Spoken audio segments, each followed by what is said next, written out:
মুনাজাম বক্তব্য শিক্ষার্থী হাজির হয়েছে। ফেরহাদ মোল্লা উত্তম চরিত্র ও আখলাক সম্পর্কে বক্তব্য পেশ করবেন। আসসালামু আলাইকুম রহমতুল্লাহি ওয়া বারাকাতুহু। আজকে আমার বক্তৃতার বিষয় হলো সৎ চরিত্র ও उत्तम अखलाक। इलाही दे मुझे तर्जमा कर लूँ, मेरी आवाज़ को तो रोशनी दे, मुझे अफकरे सलेह अता कर तू, मेरी तकरीर को तो रोशनी दे। দিনিয়াত মুনাজ্জম মক্তবের পক্ষ হতে আয়োজিত সভাভ্রমণ দূর দূরান্ত থেকে আগত সমস্ত অতিথিগণ এবং ভাতৃবৃন্দ সকলকে জানাই সালাম ও শুভেচ্ছা এবং আন্তরিক ভালোবাসা। প্রিয় শ্রোতামণ্ডলী, আজকে আমার বক্তৃতার বিষয় হলো সৎ চরিত্র ও উত্তম আখলাক। আমি আপনাদের সম্মুখে উক্ত বিষয়ে সামান্য কিছু অংশ কুরআন ও হাদিসের আলোকে পেশ করার পরিপূর্ণ চেষ্টা করব ইনশাআল্লাহ। ইংরেজিতে একটি প্রবাদ আছে, money loss nothing loss, health loss something loss, but character loss everything loss. যার অর্থ হলো মানুষের জীবনের সম্পদ হারানো তেমন কোনো বড় বিষয় নয়, কারণ সামান্য কিছু পরিশ্রমে হারানো সম্পদ ফিরে আনা যেতে পারে এবং শ্বাসে ক্ষতি সেটাও চিকিৎসার বিনিময়ে ফিরে আনা যেতে পারে। কিন্তু কারো যদি চরিত্র খারাপ হয়ে যায় এবং সে চরিত্রহীন পড়ে, তাহলে সে সব কিছু হারিয়ে ফেললো, যার কখনোই ফিরে হওয়া সম্ভব নয়। চির উদ্দেশ্যের প্রতি মহান চরিত্রের অধিকারী হযরত মুহাম্মদ সাল্লাল্লাহু আলাইহি ওয়াসাল্লাম ঘোষণা দিয়েছেন, ইন্না খিয়ারাকুম আহসানু আখলাক, তোমাদের মধ্যে সেই সর্বোত্তম যার চরিত্র সর্বোত্তম। ব্যস্ত বয় সৎ চরিত্র একটি আকর্ষণীয় চমকের নেয় তো সমস্ত মানুষের অন্তর কেড়ে নেয়। মানুষকে অমানবিকতার অন্ধকার থেকে মানবিকতার আলো দেখায়, পশুত্ব থেকে মনুষ্যত্বের পরিচয় করে, মানুষকে মানুষের পরিচয় করায়। এটি এমন একটি পরশ বাজারে নেয় তার স্পর্শ মানুষের অন্তর কাদা থেকে সোনারূপে পরিবর্তন হয়। এটি এমন একটি গুণ যা জীবনের চরম চিত্রকে পরম মেদরে পরিবর্তন করে, কলহ ও বিবাদকে দূর করে নিয়ে আসে শান্তি ও কোলাহল। সৎ চরিত্রই মানুষকে শেখায় সততা, সৎ চরিত্রই মানুষকে শেখায় ন্যায়পরায়ণতা, সৎ চরিত্রই মানুষকে শেখায় প্রেম, প্রীতি, স্নেহ ও ভালোবাসা।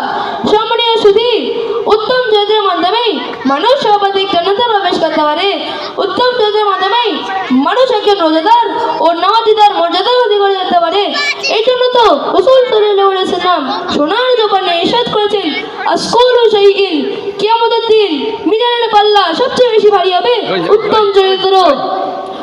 সম্মানীয় সুধী, উত্তম প্রকৃত আদর্শ বানানোর জন্য জিহ্বা থেকে কষ্টদায়ক কথা ও হাত থেকে হত্যাজাত করা সংগঠিত রাখা আবশ্যক। এই জন্য রাসূল সাল্লাল্লাহু আলাইহি ওয়াসাল্লাম বলেছেন, আল মুসলিমুন, প্রকৃত মুসলমান সেই যার জিহ্বা ও হাত থেকে অন্য মুসলমান নিরাপদ থাকে।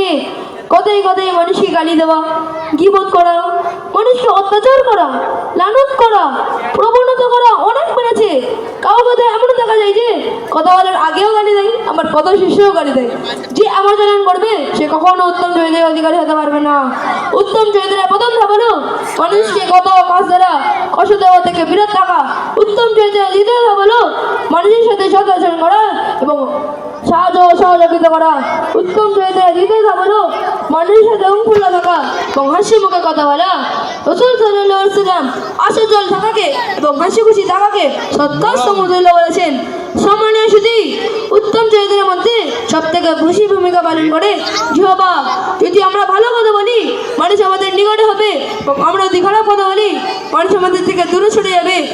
আল্লাহ এই জন্য রাসূল সাল্লাল্লাহু আলাইহি ওয়াসাল্লাম কোরআনে বলেন, ওয়ালাউ কুনতা, আল্লাহ তাআলা নবী সাল্লাল্লাহু আলাইহি ওয়াসাল্লামের মাধ্যমে আমাদেরকে শিক্ষা দিয়েছেন, যদি আমাদের অন্তর শক্ত হয়ে যায় এবং ভাষা অশালীন না পারে, তাহলে মানুষ আমাদের থেকে দূরে সরে যাবে এবং মানুষ আমাদের প্রতি অন্তরে ঘৃণা জন্ম নেবে।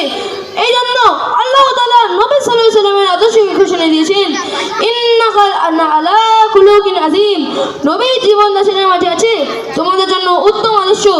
আসুন আমরা সেই নবী সাল্লাল্লাহু আলাইহি ওয়াসাল্লামের আদর্শকে মেনে চলে নিজের জীবনকে হাস্যময় সুন্দর ফুলের ন্যায় এবং হাস্যময় সুন্দর পূর্ণিমা চাঁদের মতো করে তুলি। সুতরাং একজন কবি বলেছেন, মিটি জওয়ান ওয়ালে কি মিটি জুই জাতি है लेकिन कड़वी जवान वाले की सेहत भी नहीं बिकती। এই বলে আমি নিজের বক্তৃতা দিতে করছি। ওমা আলাইনা ইল্লাল বালাগ।